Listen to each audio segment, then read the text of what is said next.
Karma channel में आप सभी का स्वागत है। मैं नंद किशोर जोशी आपको श्रीनाथ जी की बाल लीला की मनोरम कथा सुना रहा हूँ। एक गांव में ब्राह्मण दंपति रहते थे। उनका एक पुत्र था, बहुत ही भोला सुंदर सा। उसका नाम गोविंद था।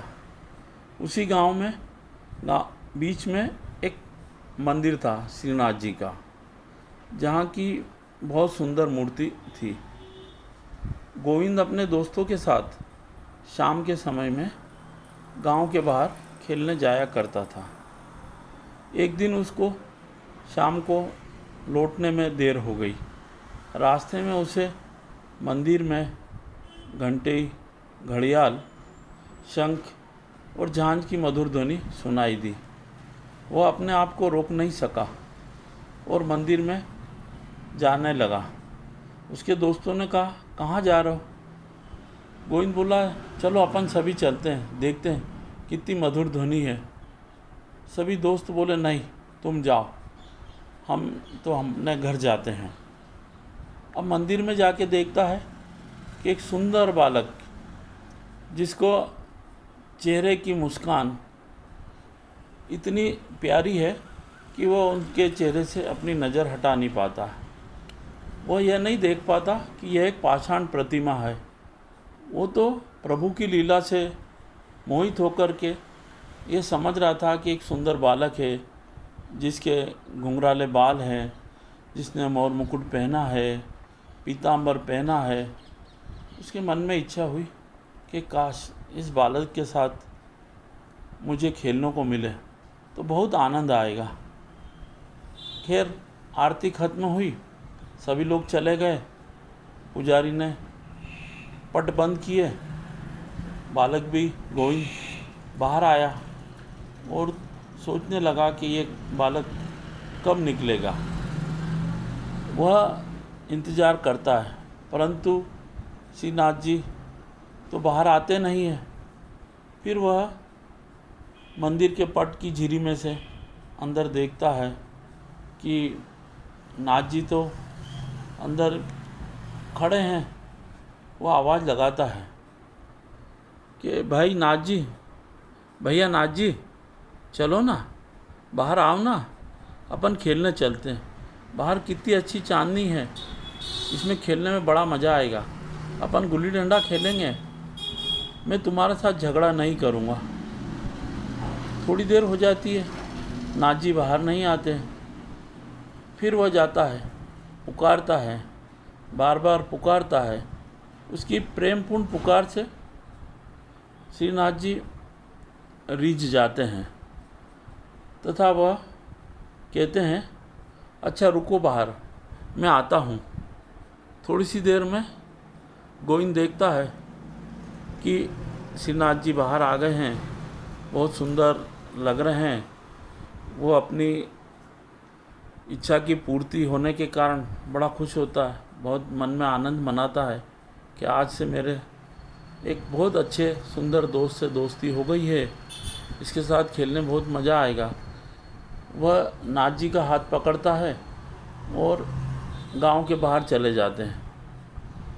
कुछ देर तक वे गुल्ली डंडा खेलते हैं, फिर मन भर जाने पे दूसरा खेल खेलते हैं। बहुत देर हो जाती है। तब नाथ जी सोचते हैं कि अब इसको थोड़ी अपनी लीला तो दिखाऊं। नाथ जी की माया से मोहित होकर गोविंद भूल जाता है तथा वह नाथ जी से झगड़ पड़ता है। झगड़ने में वह नाथ जी को थप्पड़ मार देता है। अब नाथ जी रोने लगते हैं। ये भी कैसी प्रभु की लीला है, जिनके भ्रकुटी विलास से तीनों लोकों में त्राही त्राही मच जाती है। वह त्रिभुवन नाथ एक बालक का थप्पड़ खाकर चुप रहते हैं तथा रोने लगते हैं। गोविंद को भी दुख होता है, अरे ये मैंने क्या कर दिया, इससे तो मेरी दोस्ती टूट जाएगी। वह मनाने लगता है, उनके आंसू पोंछने लगता है, अरे भाई तुमने भी ऐसा क्यों किया जिससे मेरे को गुस्सा आ गया। अब मैं तुम्हें कभी पीटूंगा नहीं।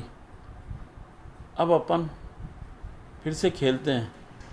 फिर दोनों खेलने लगते हैं। बहुत देर हो जाती है। नाजी सोचता है कि अब इसे अपने घर जाना चाहिए, इसकी माता पिता चिंता कर रहे होंगे। उनकी प्रेरणा से गोविंद बोलता है कि अब मुझे घर जाना होगा, घर पे सभी चिंता कर रहे होंगे, अपन कल फिर मिलते हैं। इस प्रकार से रोज़ाना नाजी और गोविंद खेलने लगते हैं। गोविंद अपने सारे दोस्तों को भूल जाता है। एक दिन क्या होता है कि गोविंद ने अपना दाव जीत लिया। अब नाजी की बारी थी कि वह अपना दाव देवें, परंतु उनको तो लीना करनी थी। वो भाग गए तथा मंदिर में घुस गए। अब पट बंद हो गया। अब गोविंद बाहर ढगा ढगा रह गया कि भी ये क्या हुआ, ये तो मेरे साथ बड़ा अन्याय है। खैर वो बाहर चिल्लाने लगा, परंतु होता क्या, पट बंद था, अंदर जा नहीं सकता था। वो बोला अच्छा कल देखूँगा, कल आता हूँ मैं। इसके बाद प्रातः होते ही गोविंद आता है और मंदिर में घुस के डंडे से उनकी मूर्ति को तड़ातड़ पीटने लगता है। पुजारी और भक्त लोग देखते हैं। उन्हें बड़ा आश्चर्य होता है कि ये क्या कर रहा है ये बालक। वह उसको पकड़ के मारते पीटते हैं तथा बाहर निकाल देते हैं। गोविंद बाहर भी चिल्लाता है, तुमने अपना आदमियों से मुझे पिटवा दिया, अब देखना मैं तुम्हारी कैसी गति करता हूँ, अब फिर मिलना तुम। इसके बाद वो गुस्सा होकर के तालाब के किनारे जाकर के बैठ जाता है। इधर श्रीनाथ जी के भोग का समय होता है। पुजारी भोग लगाते हैं, परंतु यह क्या, गर्भगृह से श्रीनाथ जी की आवाज़ आती है, तुम लोगों ने मेरे जिस भक्त बालक को पीटा है वह मार उसको नहीं लगी है, वह सारी मार मेरे शरीर पे लगी है। वो रूठ गया है, जाओ उसे बुला कर लाओ, उसे खेलने का वादा करो, उसे बोलो कि मैंने हार मान ली है। अब पुजारी पूरा दौड़ते हुए जाते हैं, देखते हैं गोविंद एक तालाब के किनारे बैठा है। पुजारी को देखते ही वह फिर बड़बड़ाने लगता है, तुम लोग क्यों आए हो, तुम लोगों ने तो मुझे मारा पीटा और बाहर कर दिया। फिर पुजारी बोलता है, नहीं भाई अब चलो, तुम नाथ जी ने तुम्हें बुलाया है, उन्होंने हार मान ली है, तुम चलो। फिर गोविंद बोलता है, अच्छा अच्छा ठीक है, उसने हार मान ली है, पर अब हार मान ली तो मुझे चलता हूँ। वह अंदर जब मंदिर में पहुँचता है तो देखता है कि नाथ जी खड़े मुस्कुरा रहे हैं। उसको फिर पारा चढ़ जाता है। वो बोलता है कि अरे भाई तुमने ऐसा क्यों किया, तुमने अपना दाव क्यों नहीं दिया। यह सुनते ही नाथ जी का मुँह उदास हो जाता है।